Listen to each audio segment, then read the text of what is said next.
marido ia numa igreja, a mulher não era convertida, eles casaram, nós somos padrinhos de casamento deles. Qual foi? Aí a mulher, por não ser convertida, não acompanhava o homem, né?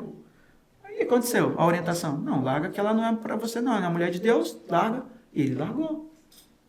Isso trouxe um problema tão grave para a vida dessa mulher. Nossa, a gente teve até esse tempo atual, isso já tem muitos anos. Você vê como um conselho maldade perverso destrói a vida de uma pessoa. Essa mulher, a gente conheceu ela no seu estado normal de dona de casa, com a falha de não servir ao Senhor. Sim, mas sendo uma mulher dona de casa, mãe de filho, cuidando do marido.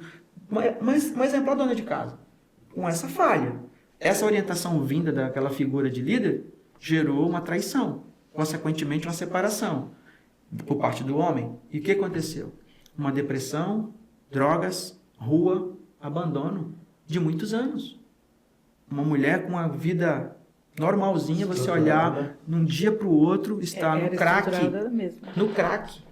Sem perspectiva de vida nenhuma. E você vê como que situação complicada, porque uma pessoa que ela frequentava a igreja, ela vivia, não sei de que forma, mas o reino de Deus, que era por forma do testemunho dela, ganhar a esposa, atrair a esposa. Exatamente. Que Pedro fala sobre as Sim. mulheres. Fez totalmente o contrário, que tirou a mulher do eixo total. Então, e foi o conselho de uma liderança.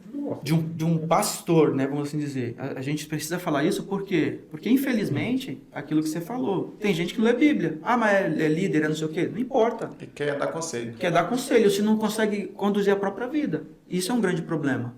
E aí pra você ter uma ideia, hoje, graças ao Senhor Jesus Cristo, essa mulher que nós estamos falando, Deus recuperou ela. Né? Minha esposa conseguiu um lugar, uma casa de recuperação, né? Pegou ela na rua. Isso depois de ter tentado várias vezes. Isso muitos anos. 21 anos. 21 anos, você tem uma ideia. Você está falando de uma coisa que durou 21 anos. Ficar 6 a 9 meses, né? Numa casa de recuperação. 9 meses. Com um tratamento não medicamentoso, é só Cristo mesmo, Cristo culto, mesmo. palavra, sabe? E essa mulher realmente, assim, surpreender pela iniciativa que ela teve de se agarrar a Cristo, ser liberta. Hoje, ela não vive mais em casa de recuperação, ela trabalha, está reconstruindo a vida dela, sozinha, cuidando dos pais que já são bem de idade, né? Enfim. Os filhos são adultos, filhos já casados, são casados, ajudando ela. Mas passaram 20 anos longe da mãe, porque ela passou esse tempo todo na rua. Muitas das vezes, até como morta, ela foi dada muitas vezes, porque ela apanhava, ela foi abusada, enfim. Eles coisas aconteceram. Por causa de quê? Relacionamento que não foi, o conselho não foi para restaurar, não foi para construir, foi para destruir. Aproveitando o gancho, professor, deixa eu fazer uma pergunta. Assim, a gente vê um despreparo de liderança, né? Nesse caso, né? Nesse Sim. exemplo. Será que, assim, hoje a gente vê tantos divórcios dentro do meio cristão? Será uma das consequências pessoas mal instruídas em dar aconselhamento? Olha, eu vou te falar que sim, por quê? A gente vive num tempo assim que nós cristãos, e principalmente que desenvolvemos o ministério pastoral, principalmente, nosso foco sempre são as pessoas, as vidas, né? Porque eu não gosto de falar de alma, porque eu estou falando de gente de carne e osso, estou falando de vidas. Nosso foco são vidas. Então, tudo que a gente promove dentro da igreja é para que as pessoas se acheguem a Cristo e sejam salvas. Ponto. Só que hoje a gente vive num tempo que não se preocupa não é com as vidas propriamente ditas, é com os números. Só números. Crescimento, expansão. Porque isso resulta em reconhecimento. Só que crescer é bom. Só que se você pegar uma criança, até é interessante, que essa foi até uma ministração do Léo lá na igreja, quando a gente ministrou ano passado, que o nosso tema era igreja saudável. E aí ele falou algo que é interessante. Uma criança, quando ela é bem alimentada, o crescimento é o quê? Natural. Porque ela está sendo bem alimentada, ela está sendo bem cuidada. O crescimento é natural, ela vai se desenvolver como uma criança saudável, igual a igreja. Se você cuida de uma igreja bem, essa igreja vai se desenvolver, pode ser que seja passinhos, né, de tartaruga, mas ela vai crescer saudável.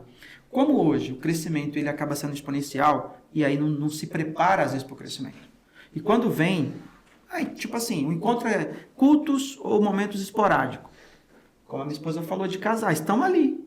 Só que você não conhece, você não sabe o que eles vivem entre quatro paredes. E às vezes não há esse ministério de cuidado dentro. Porque se tem um ministério de casais, você começa a conduzir os casais para um ministério de acompanhamento. O que vai acontecer é que vão criando coragem e vão procurar liderança e vão passar o seu problema com o intuito de pedir, de ser ajudado. Isso é o ideal. Isso seria o ideal. Só que quando há uma ausência de um cuidado de casais dentro da igreja, vai se levando. Tipo assim, esperando um milagre. Só que esperando um milagre, mas não sendo orientado para que esse milagre aconteça. Porque esperar um milagre não é aqui, ó. Se nós não tivéssemos tido uma orientação de um pastor amigo, que lá atrás, procurado por nós, falamos, olha, a gente está com crise e tal, estamos com problema e tal. Inclusive a iniciativa foi da minha esposa, primeiro, de falar com esse pastor. Né? Ele era um dos nossos professores, ela falou, olha, a gente está tendo uma crise. E na época, a crise veio por conta disso, né? Que acabou gerando esse distanciamento, aí ele nos orientou. A orientação foi tão favorável que nós estamos casados esses anos todos. Agora, imagina, se nós não tivéssemos procurado e não tivéssemos tido um retorno disso, né, uma ajuda, um apoio, como é que talvez tivesse sido? Porque também nós conhecemos nessa época, lembrando agora, como você está falando, irmão, olha os conselhos, né? Nós conhecemos um casal também nessa época que não era da nossa denominação, né? Mas eram amigos. E eles também tinham um problema os dois, o casal cuidava da igreja e tudo, e foi havendo esse distanciamento entre eles, falta de comunicação, né, esse ato conjugal não é só a vida íntima, né, que chegou no momento também deles se separarem. Por quê? Até sobre a sua pergunta, porque tem líderes que falam assim, nós vamos orar. Você chega com um problema e nós vamos orar. Tudo bem, você tem que orar, mas a Bíblia fala da ação, que você precisa agir. Então, você vai orar para o Senhor te dar instrução sobre aquilo que você não sabe fazer. O que você sabe, você precisa fazer.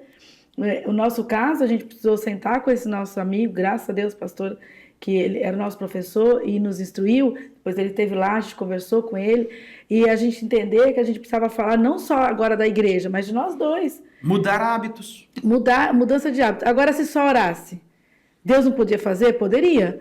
Mas aí entra o homem, a nossa vontade. Eu já estaria muito machucada. Eu vou esperar o Senhor fazer o que eu sei que Ele podia fazer? Exatamente. Mas parece uma coisa mais assim, uma terceirização, né? Tipo assim, ó, você precisa... Bota na mão de Deus. Vou te dar um conselho, olha.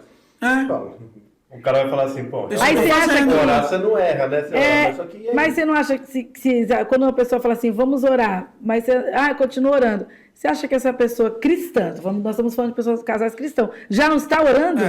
Ou se mesmo para que... ter uma luz, saber como resolver aquilo, não é? Ou mesmo que não estejam orando porque já estão numa fase difícil, não conseguem orar? Mas um outro, com certeza, ora. Mas o que eles esperavam? Esperavam ouvir isso? Isso eles já sabem. Sim. Como nós conhecemos casais, um casal que desenvolvia papel de liderança, mas tiveram uma crise, procuraram os seus líderes na época, isso eu conversando com esse amigo.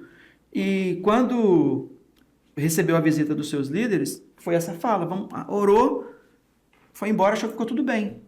Passado 2, 3 anos, eu não me lembro quanto tempo exatamente, separaram. Entendeu? E aí ele falou, sabe por quê? Eu não esperava só uma oração, eu esperava acompanhamento. Só que nunca veio esse acompanhamento. E a gente foi levando, e a nossa vida não melhorou, só piorou. Eu falei, não sei quantos anos foi. Eu acho que eles seguraram muitos anos ainda, só que sem conseguir se acertarem. Chegou uma hora que, infelizmente, separaram. Entendeu? Então, existe hoje, infelizmente, essa falta de cuidado de casais nas igrejas.